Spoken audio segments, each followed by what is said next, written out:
ये आकाशवाणी है। कोविड-19 विशेष कार्यक्रम के अंतर्गत प्रस्तुत है कोरोना वायरस संक्रमण की वर्तमान स्थिति पर चर्चा, जिसे प्रस्तुत कर रहे हैं आकाशवाणी संवाददाता सिद्धार्थ सिंह। इस कार्यक्रम में आमंत्रित स्वास्थ्य विशेषज्ञ हैं पटना मेडिकल कॉलेज के डॉक्टर अभय सिन्हा। नमस्कार श्रोताओं, रोज की तरह हम हाजिर हैं कोरोना जागरूकता श्रृंखला का एक और नया अंक लेकर। धीरे धीरे देश में कोविड के मामलों में कमी आ रही है, साथ ही स्वस्थ होने की दर में भी लगातार सुधार हो रहा है, लेकिन अभी भी कई जगह कोविड के मामले बढ़ रहे हैं। हमें इसे लेकर पूरी सावधानी बरतनी है और कोविड एप्रोप्रिएट बिहेवियर का कड़ाई से पालन करना होगा। राष्ट्रीय टीकाकरण अभियान के अंतर्गत अब तक 47 करोड़ 2 लाख से अधिक लोगों को वैक्सीन लगाई जा चुकी है और एक अच्छी बात यह है कि देश में स्वस्थ होने की दर 97% से भी ज्यादा हो गई है। 41,000 से अधिक नए कोविड मामलों की पुष्टि हुई है, लेकिन वहीं राहत की बात यह है कि कोविड से 39,000 मरीज स्वस्थ हुए हैं। कोविड से संबंधित किसी भी जानकारी के लिए आप राष्ट्रीय हेल्पलाइन नंबर 1075 और 011-2397-8046 पर संपर्क कर सकते हैं। श्रोताओं, कोविड को लेकर आपके अंदर कई जिज्ञासाएं और बहुत सारे सवाल हैं जिनके जवाब हम सभी जानना चाहते हैं। कोरोना और उसकी वैक्सीन को लेकर आपके तमाम सवालों का जवाब देने के लिए और इस पर चर्चा करने के लिए आज के इस विशेष फोन इन कार्यक्रम में हमारे साथ जुड़ चुके हैं पटना मेडिकल कॉलेज में जीरियाट्रिक मेडिसिन की HOD doctor Abhay Kumar Sinha. Doctor अभय, नमस्कार। कार्यक्रम में आपका स्वागत है। नमस्कार सिद्धार्थ जी। श्रोताओं, कोरोना से संबंधित सवाल हमारे आज के एक्सपर्ट से टोल फ्री नंबर 1800-115-767 और 011-233-14444 पर पूछ सकते हैं। आप हमारे ट्विटर हैंडल @AIR News पर #AskAIR पर अपने सवाल पोस्ट भी कर सकते हैं। डॉक्टर अभय, जैसा कि कार्यक्रम का नाम है कोरोना की वर्तमान स्थिति पर चर्चा, आपसे जानना चाहेंगे कि इस समय जबकि कोरोना संक्रमण के मामलों में काफी कमी आ रही है, लेकिन कुछ जगह इसके मामले बढ़ रहे हैं, खतरा अभी भी बरकरार है, आप क्या कहेंगे? ऐसा है सिद्धार्थ जी कि हमारे यहाँ अभी भी जी कोविड एप्रोप्रिएट बिहेवियर की बहुत अच्छी खासी कमी है। साथ ही साथ हमारे जो देश के लोग हैं उनमें वैक्सीनेशन के प्रति थोड़ी ढिलाई है। लोगों में वैक्सीनेशन के प्रति बहुत सारी भ्रांतियां फैली हुई हैं, जिनको हमें सबसे पहले दूर करना होगा। साथ ही उन्हें इस बात के लिए प्रेरित करना होगा कि वो कोविड एप्रोप्रिएट बिहेवियर का जरूर से पालन करें। और एक और बात जरूरी है कि हम जहां जिन जगहों में कोविड के नए केसेस पाए जा रहे हैं, वहां केसेस को ट्रैक करें, ज्यादा से ज्यादा टेस्ट करें और ट्रीट करें, वैक्सीनेशन लगाएं। जी। और डॉक्टर अभय, आपका जीरियाट्रिक मेडिसिन में विशेष अनुभव है और आपकी दक्षता है इसके अंदर। अगर हम देखें तो कोविड के दौरान बुजुर्गों में काफी तरह की समस्याएं आई और अगर आप 1 साल से ज्यादा का वक्त हो गया है, अगर हम हमारे बुजुर्गों का रूटीन देखें तो मॉर्निंग में जैसे मॉर्निंग वॉक के लिए लोग जाते थे, जॉगर्स पार्क में इकट्ठा होते थे, एक दूसरे से मिलते जुलते थे, अपना सुख दुख बताते थे और एक उनका रूटीन था। लेकिन जब से कोविड आया है इसके बाद से ये रूटीन खत्म हो गया है। एक कहीं न कहीं एक अकेलापन, एक एकाकीपन और कोविड का खतरा। कैसे बुजुर्ग हमारे इससे बाहर आए और घर पर रहते हुए वो अपने आप को किस तरीके से एक्टिव रख सकते हैं? देखिए, घर में ही बुजुर्गों को कुछ न कुछ कसरत, कुछ योगा, कुछ प्राणायाम वगैरह करना होगा। साथ ही साथ घर के जो सदस्य हैं, जो अन्य सदस्य हैं, वो उनको हमेशा ही प्रोत्साहित करें, दूसरे कामों को करना होगा। मसलन बच्चों के साथ थोड़ा उठना बैठना, उनसे बात करना, घर के अन्य सदस्य उनके साथ मिले जुले, उनके साथ बैठें और उनसे बातचीत करें, उनका मनोबल बढ़ाएं। और जब धीरे धीरे कोविड हमारा कंट्रोल में आएगा, तब फिर वो अपने संगी साथियों के साथ घूम फिर सकते हैं। इस दौरान वो अपने साथियों के साथ मोबाइल पर चैट कर सकते हैं, बातचीत कर सकते हैं, उनसे अपना सुख दुख बांट सकते हैं। यही तरीका है अभी उनको ठीक रखने का, उनको उत्साहित रखने का और उनको अलग थलग नहीं रखने का, ताकि वो हमारे स्ट्रीम में, लाइफ स्ट्रीम में लगातार बने रहें। जी। और डॉक्टर अभय, बहुत सारे हमारे ऐसे बुजुर्ग हैं जिनके बच्चे बाहर हैं और घर पे अकेले रहते हैं या हस्बैंड वाइफ साथ में रहते हैं, तो ऐसे में भी कहीं ना कहीं उनका आना जाना नहीं है। तो एक अगर हम उनके पास जा नहीं सकते तो फोन के माध्यम से, बाकी सोशल मीडिया के माध्यम से उनसे कनेक्टेड जरूर रह सकते हैं। तो ऐसे बच्चों को जो अपने माता पिता से दूर हैं और माता पिता घर पे हैं, अकेले हैं, बुजुर्ग हैं, उनको आप क्या संदेश देना चाहेंगे? उनको ये संदेश देना चाहेंगे कि नियमित रूप से अपने माता पिता के संपर्क में रहें जी। उनसे हमेशा बातचीत करते रहें, उनका मनोबल बढ़ाते रहें। उनके पास अगर उनके पास समय हो तो बीच बीच में अगर वो आ जा सकते हैं, ऐसी परिस्थिति में अगर वो बहुत दूर नहीं हो तो, और आने जाने की परिस्थिति उनके लिए सामान्य हो, तो वो कभी कभार आके उनसे मिले भी, उनके पास थोड़ा समय भी व्यतीत करें तो ज्यादा अच्छा हो। जी। और कोविड की अगर हम बात करें तो जो दूसरी लहर थी, इसमें आपका बुजुर्गों को लेकर क्या अनुभव रहा है कि किस तरीके की परेशानी कोविड के टाइम पे उनके अंदर आती रही है? बुजुर्ग मरीजों में एक तो उनका शरीर कमजोर हो जाता है, उनके शरीर के अंदर इम्यूनिटी कम जाती है। दूसरा, अगर घर में कोई व्यक्ति ना हो, अगर घर में कोई उनके रिलेटिव्स नहीं हो, तो उनके लिए अस्पताल जाना, उनके लिए अपनी दवाइयों का इंतजाम करना, अपने खाने पीने का इंतजाम करना, ये सब एक बहुत बड़ी समस्या थी। इसमें उनके आसपास पड़ोस के लोगों को, समाज में उनके जो उनके दोस्त थे और जो भी उनसे साथ जुड़े हुए लोग थे, उनको उनकी मदद करनी थी। और उन लोगों ने ऐसा किया भी। लोगों ने, आसपास के पड़ोसी, बुजुर्ग, जितने भी लोग थे, सबने एक दूसरे की मदद की और सबका साथ दिया। इसी तरह से उनका धीरे धीरे दिनचर्या से वो निकले। बहुत सारे ऐसे भी बुजुर्ग थे जो अस्पतालों में भर्ती हुए, बहुत मुश्किल से भर्ती हुए, और उनके परिवार में कोई था नहीं, फिर भी चिकित्सकों ने बहुत सेवा की उनकी और मदद की, जिससे वो फिर से अपने मेन स्ट्रीम में वापस आ गए। जी बिल्कुल। और डॉक्टर अभय, इस समय कोविड के जिस वेरिएंट की सबसे ज्यादा चर्चा है वो है डेल्टा प्लस वेरिएंट, और तीसरी लहर को लेकर इसके बारे में काफी बातें चल रही हैं। आप क्या साझा करना चाहेंगे या हमारे श्रोताओं से क्या कहेंगे? देखिए, अभी तक करीब 70-80 डेल्टा प्लस वेरिएंट्स जो है वो रिपोर्टेड हैं भारत में। मोस्टली हमारे ज्यादातर केसेस महाराष्ट्र, केरला और यूपी से आए हैं जी। और अदर स्टेट्स भी हैं जहां से बहुत छिटपुट केसेस आए हैं।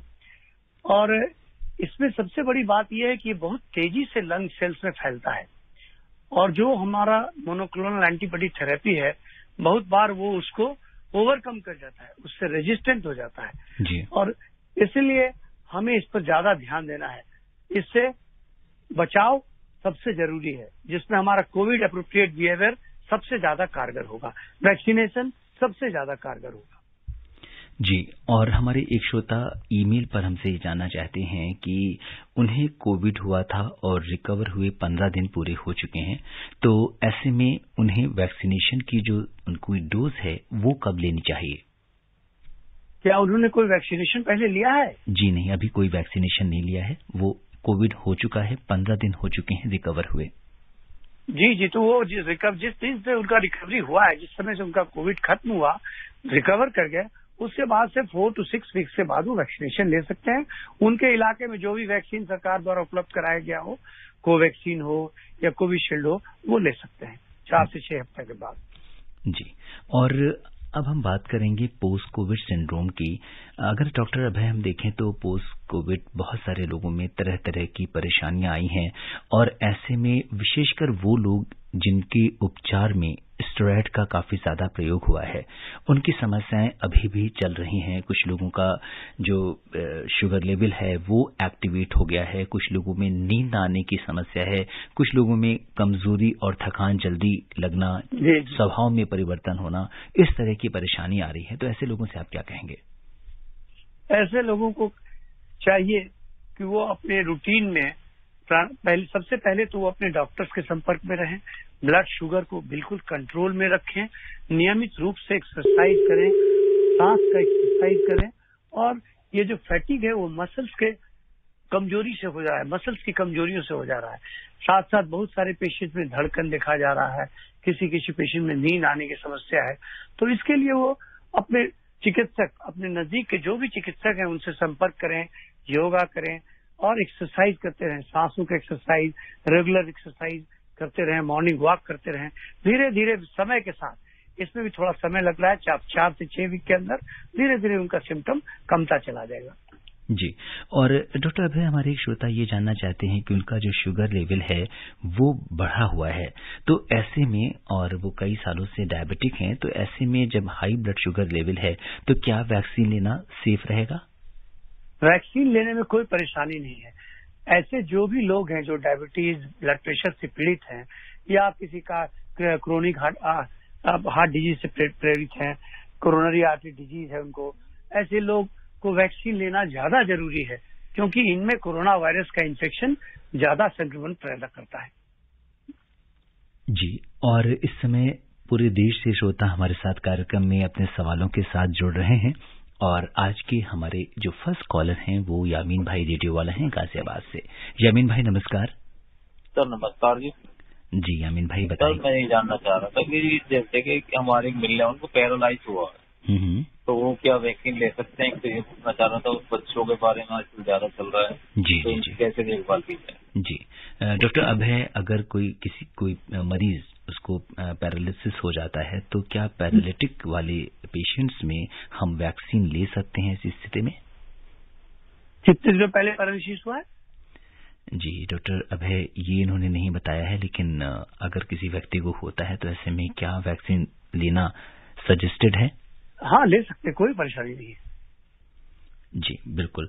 तो किसी भी, अब यहाँ पे ये जानना चाहते हैं, हमारे श्रोता ये पूछ रहे हैं कि उन्हें वैक्सीन लेनी है, अपनी पहली डोज है उनकी, और बोल रहे हैं कि मैं यूथ हूँ और वैक्सीन लगवाने कल मुझे सेंटर पे जाना है।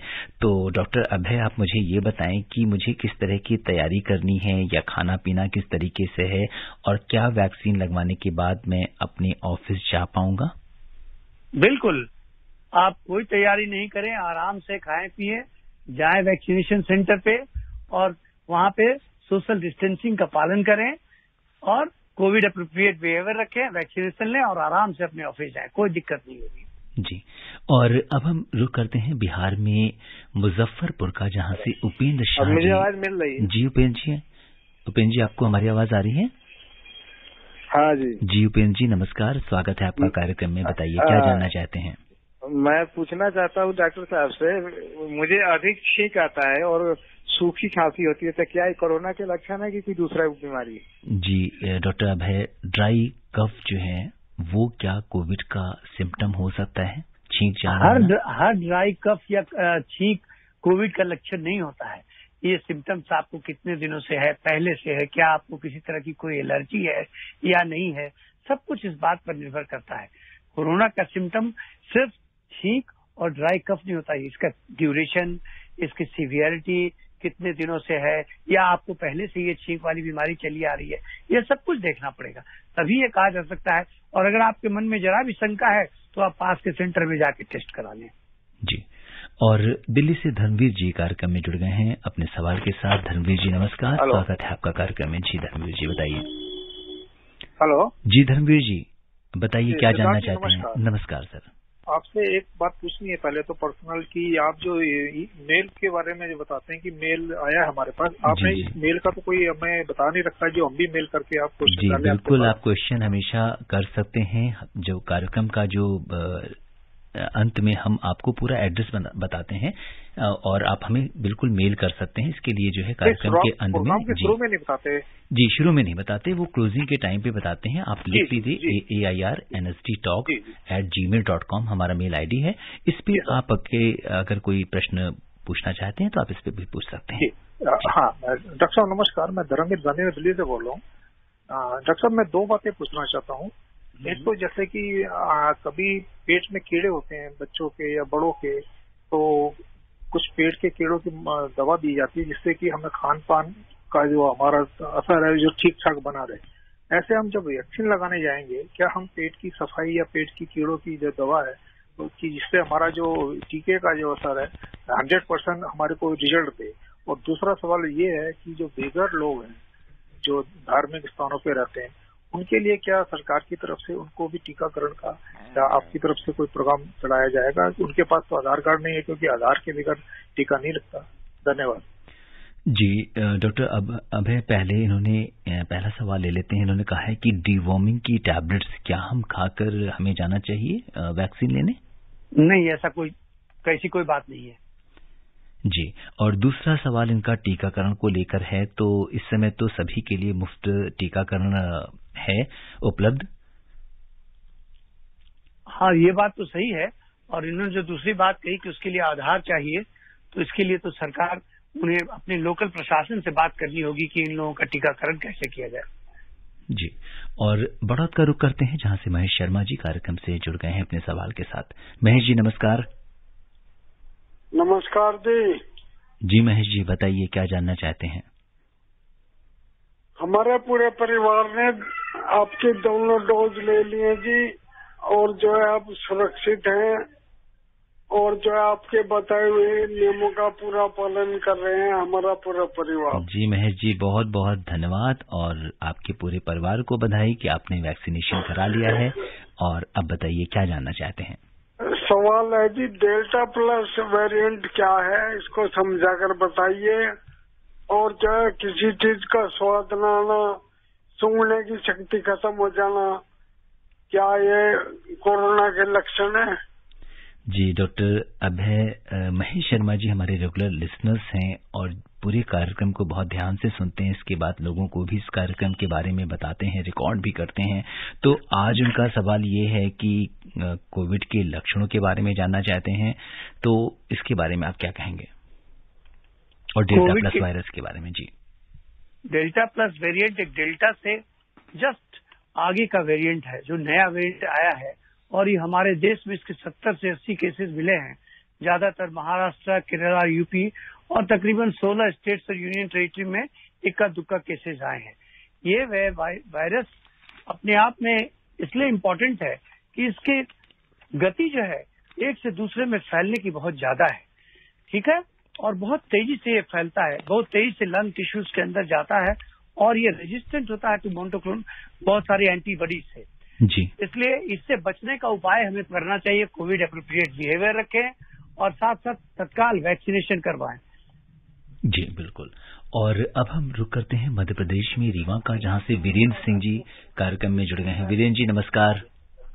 जी सर नमस्कार, मैं एमपी रीवा से बोल रहा हूँ, ग्राम पतौता। जी जी जी सर, मेरे को ये पूछना था कि मेरे को जैसे न्यूरो से संबंधित हमारी दवाइयाँ चल रही हैं जी, और कुछ आपका दिल्ली से एम्स से दवा चल रही है जी।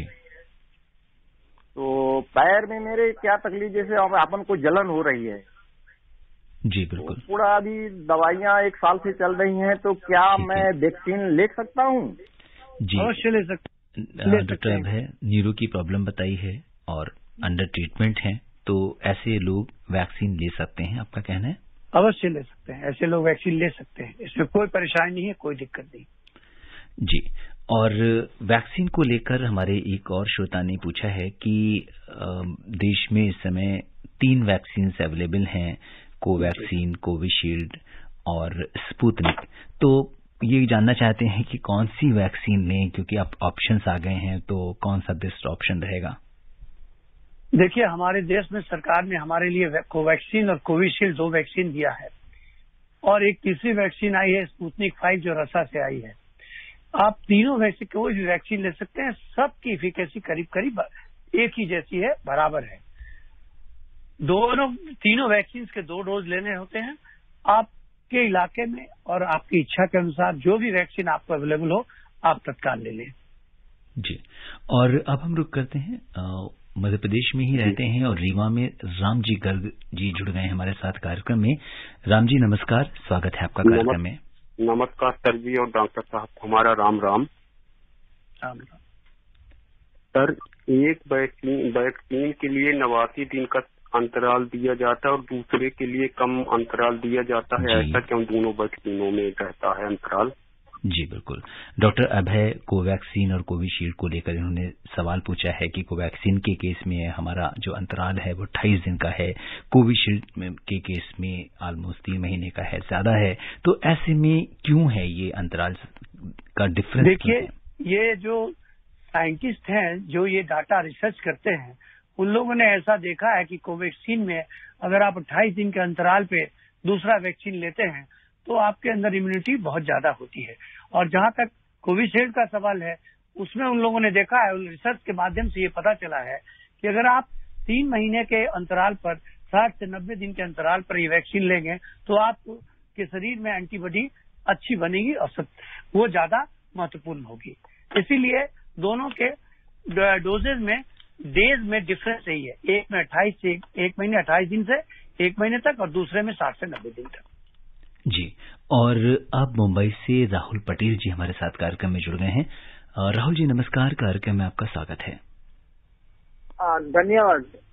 मेरा प्रश्न ये है कि मैंने एक पोर्टल पे रजिस्ट्रेशन करवाया है जी, लेकिन वो मेरे घर से बहुत दूर है, तो मैं वहाँ पर वैक्सीन लेने को नहीं जाना चाहता हूँ, तो क्या मैं अपने एरिया में कहीं पे वैक्सीन ले सकता हूँ? एक मेरा प्रश्न ये है। और दूसरा प्रश्न ये है कि आंखों की समस्या जैसे काला मोतिया की तकलीफ है, तो क्या मैं वैक्सीन ले सकता हूँ? Thank you. जी डॉक्टर अभय, क्या जवाब देंगे आप इन्हें? सर, आप किसी भी जगह पे जाके अपने इलाके में जो भी नजदीक हो, आप वहां जाके वैक्सीन ले सकते हैं और मोतियाबिंद में वैक्सीन लेने में कोई मनाही नहीं है। जी, और अगर हमारे एक श्रोता ने ये पूछा है कि उन्हें इस समय थोड़ा सा फीवर है और हल्का सर्दी खांसी जुकाम भी है, और ये कह रहे हैं कि उन्हें ऑलरेडी कोविड हो चुका है और बदलते मौसम के बीच इसे क्या माना जाए, क्या उन्हें कोविड की जांच करानी चाहिए? आमतौर पे जिन लोगों में एक बार कोविड हो गया उनमें दोबारा कोविड बहुत ही रेयरेस्ट है, नहीं होना चाहिए। ये वायरल फ्लू होना चाहिए, जो नॉर्मल वायरल फ्लू सर्दियों में या बरसात के दिनों में हो जाती है। लेकिन अगर आपका ये फीवर, सर्दी, खांसी 4-5 दिनों से ज्यादा रह जाए तो आप दोबारा टेस्ट करा सकते हैं, उसमें कोई दिक्कत नहीं। जी, और अब रुक करते हैं नोएडा का, उत्तर प्रदेश में, जहां से महेंद्र मेहता जी हमारे साथ कार्यक्रम में जुड़ गए हैं। मेहता जी नमस्कार। नमस्कार जी, बताइए क्या जानना चाहते हैं आप? सर, मैं ये जानना चाहता हूँ जी कि वैक्सीन जो है सरकारी हॉस्पिटल में अवेलेबल है जी, और सरकारी हॉस्पिटल दूर दूर पे पड़ते हैं जी, तो ग्रामीण जनता जैसे है जी, तो वहाँ पे वैक्सीन लेने में असमर्थ हो रहा है, रजिस्ट्रेशन नहीं करा पा रहा है, तो इसके लिए क्या सुविधा हो सकती है आगे चल के? जी डॉक्टर अभय, क्या कहेंगे आप? सरकार ने तकरीबन सभी पीएचसी में वैक्सीनेशन देने का इंतजाम किया है। आप अपने आसपास आपके नजदीकी जो भी अस्पताल हो वहां जाएं, वहां आपको जरूर वैक्सीनेशन मिलेगा। जी बिल्कुल, आपने किसी भी निकटतम वैक्सीनेशन सेंटर से ये वैक्सीनेशन करवा सकते हैं। जैसा कि आपने बताया कि स्पेशली फॉर रूरल जो इंडिया है, ग्रामीण भारत है, उसके लिए जो प्राइमरी हेल्थ सेंटर्स हैं वहां पर वैक्सीन की सुविधा उपलब्ध है। और अब हम रुक करेंगे छत्तीसगढ़ का, जहां से आयुष जी जुड़ गए हमारे साथ कार्यक्रम में। आयुष जी नमस्कार। जी नमस्कार सर, आपको। जी आयुष जी बताइए क्या जानना चाहते हैं आप? जी नमस्कार सर। जी बिल्कुल नमस्कार। सर, मैं जानना चाहता हूँ कि जो कोरोना डेल्टा वेरिएंट, कोरोना के अलग अलग डेल्टा वेरिएंट आ रहा है जी, तो क्या हम अभी तो कोरोना का टीका ही लगवा रहे हैं, तो क्या कोरोना का जो अलग अलग वेरिएंट आ रहा है तो उसका टीका अलग लगवाना पड़ेगा या कोरोना का ही टीका में ठीक हो जाएगा? जी बिल्कुल। डॉक्टर अभय, बहुत अच्छा सवाल इन्होंने पूछा है कि क्या जो कोविड का टीका या वैक्सीन है ये इसके जो अलग अलग स्ट्रेन्स है उन पर भी प्रभावी होगी? जी हाँ, अभी तक जो हमारे यहाँ वैक्सीनेशन दी जा रही है वो सारे स्ट्रेन्स पर प्रभावी है। आप जाएं और तुरंत वैक्सीनेशन करवाएं। और अब फरीदाबाद से प्रेम सागर जी जुड़ गए हैं। हेलो प्रेम जी नमस्कार। नमस्कार आकाशवाणी, सिद्धार्थ जी बहुत बहुत नमस्कार, स्वागत है आपका कार्यक्रम में जी। वैक्सीनेशन की बात करूँ जी, बिल्कुल हो रही थी जी। शुरू में आपने वैक्सीनेशन की बात कही थी जी प्रेम जी। मैं कहूँगा दुख भरे दिन बीते रे भैया, अब सुख आयो रे। जी बिल्कुल। ये रंग जीवन में नया लाए रे, इतनी बड़ी बड़ी लाइन्स लगी हुई हैं वैक्सीनेशन के लिए जी। कोई भ्रम की कोई बात नहीं है। बस थोड़े दिनों में ये डॉक्टर जो हमारे, इनका प्रयत्न बहुत सफल होगा और हमारी राज्य सरकारें, हमारी सेंट्रल गवर्नमेंट, सबके प्रयत्न सफल हो जाएंगे। भ्रम वाली कोई बात नहीं है जी। बिल्कुल, ये मैं कहना चाहूंगा डॉक्टर साहब से जी। प्रेम जी आपने बहुत जी प्रेम जी ने बहुत अच्छा संदेश दिया है डॉक्टर अभय। और अगर हम देखें तो लगभग 50 करोड़ लोगों का हम वैक्सीनेशन ऑलमोस्ट करने जा रहे हैं, क्योंकि अभी 47 करोड़ 2 लाख लोगों का कर चुके हैं। तो ऑलमोस्ट हम 50 करोड़ के लगभग पहुंचने वाले हैं, जो अपने आप में वर्ल्ड का या विश्व का सबसे तेज टीकाकरण कार्यक्रम है जी। तो इनके संदेश से मुझे लगता है कि बहुत सारे हमारे जो लिसनर्स इस समय हमें लाइव सुन रहे हैं, उन्हें भी ये जो डर है, हेजिटेंसी है वैक्सीन को लेकर, वो दूर हुई होगी। और अब रुख करते हैं मध्य प्रदेश में शिवपुरी का, जहां से यशवंत जैन जी हमारे साथ कार्यक्रम में जुड़ गए हैं। यशवंत जी नमस्कार। नमस्कार साहब जी। यशवंत जी बताइए। कह रहा था कि साहब ये जीका वायरस का एक केस आया है अभी देश में जी, और डेल्टा वेरिएंट का तो चल ही रहा है जी। और हमें ये भी मालूम है कि हमारे ये कई बार जो हमारे ये बाल झड़ने की समस्या लोगों ने बताई है, हम चाहेंगे कि डॉक्टर साहब से एक तो जीका वायरस और बाल झड़ने की जो समस्या हो रही है उसके बारे में हमें जी। डॉक्टर अभय, 2 अलग तरीके के सवाल हैं हालांकि, लेकिन अगर आप कुछ कहना चाहें इस पर। अभी जीका वायरस से डरने की जरूरत नहीं है। आप अपना कोविड एप्रोप्रिएट बिहेवियर बनाए रखिए। वो वायरस भी इसी तरह से जाता है हमारे शरीर में, घबराने की कोई बात नहीं है अभी उससे। जी बिल्कुल। तो किसी भी तरीके से सबसे बड़ी चीज जो इसमें कोविड में समझ में आ रही है कि अगर हम सतर्क हैं, अगर हमने पूरी तरीके से कोविड एप्रोप्रिएट बिहेवियर का पालन किया है, तो निश्चित तौर पर हम कोविड की जंग को जीत पाएंगे और कोरोना हमारा कुछ नहीं कर पाएगा। और चलते चलते मनोज कुमार जी हैं दिल्ली से, इनका सवाल ले लेते हैं। मनोज जी नमस्कार, स्वागत है आपका कार्यक्रम में। नमस्कार जी। मनोज जी बताइए, क्या जानना चाहते हैं? जानना चाहता हूँ कि मैंने पहला डोज ले लिया है जी जी, और दूसरा डोज में मेरे कुत्ते ने काट लिया, उसके इंजेक्शन ले रहा हूँ। तो अब ले सकते हैं दोबारा वैक्सीन या कब ले सकते हैं? जी डॉक्टर अभय, ये बड़ा इम्पोर्टेंट सवाल इन्होंने पूछा है कि मतलब एक वैक्सीन ले लिया था, दूसरी डोज के बीच में कुत्ते ने काट लिया है, तो अब इनको रेबीज की वैक्सीन भी लगी होगी, तो अब वो कोविड वैक्सीन कब लें? ये कौन सा वैक्सीन उन्होंने लिया है, ये बड़ा इम्पोर्टेंट है जी। जैसा कि उन्होंने बताया कि कुत्ते ने काटा है, तो निश्चित तौर पर नहीं सर जी। सिद्धार्थ जी, मैं ये जानना चाहता हूँ उन्होंने पहले कोवैक्सीन लिया था कि कोविशील्ड लिया? जी जी जी डॉक्टर साहब, अभी वो हमारे साथ फोन लाइन पर नहीं है। ओहो, क्योंकि अगर उन्होंने कोविशील्ड लिया है तब तो कोई दिक्कत नहीं, वो 90 दिन के बाद ले लें, कोई परेशानी नहीं है। जी जी ठीक है, तो वो अपनी दूसरी डोज जो नियत समय है उस पर ले सकते हैं। जी जी। और अब समय इजाजत नहीं दे रहा कि हम इस चर्चा को आगे बढ़ाएं। डॉक्टर अभय, आप कोविड-19 के इस विशेष कार्यक्रम से जुड़े, आपने श्रोताओं के प्रश्नों का उत्तर दिया, आपका बहुत बहुत धन्यवाद और आभार। बहुत बहुत धन्यवाद सिद्धार्थ जी, बहुत बहुत धन्यवाद इस कार्यक्रम में मुझे शामिल करने के लिए। श्रोताओं, चलते चलते आपसे यही कहेंगे कि डॉक्टर अभय ने आपको कोरोना से बचने के लिए जो भी सावधानियां बताई हैं, आप उनका पालन कीजिए। कोरोना के संक्रमण से बचने के लिए आप कोविड एप्रोप्रिएट बिहेवियर का पालन करते रहिए। आप अपना बहुत बहुत ख्याल रखिए और खुद सुरक्षित रहते हुए दूसरों को भी सुरक्षित रखिए। आप स्वस्थ और खुशहाल रहें, इसी कामना के साथ दीजिए मुझे अनुमति। नमस्कार। कोविड-19 विशेष कार्यक्रम के अंतर्गत अभी आप सुन रहे थे कोरोना वायरस से संक्रमण की वर्तमान स्थिति पर चर्चा, जिसे प्रस्तुत कर रहे थे आकाशवाणी संवाददाता सिद्धार्थ सिंह। इस कार्यक्रम में आमंत्रित स्वास्थ्य विशेषज्ञ थे पटना मेडिकल कॉलेज के डॉक्टर अभय सिन्हा। ये कार्यक्रम आकाशवाणी के समाचार सेवा प्रभाग द्वारा प्रस्तुत किया गया। इसे आप हमारे mobile app news on AIR और YouTube channel news on AIR official पर भी सुन सकते हैं। इस कार्यक्रम के संबंध में अपनी प्रतिक्रिया आप हमें ईमेल कर सकते हैं। पता है airnsttalks@gmail.com। ये कार्यक्रम फिर से सुनने के लिए लॉग ऑन करें हमारी वेबसाइट newsonair.nic.in।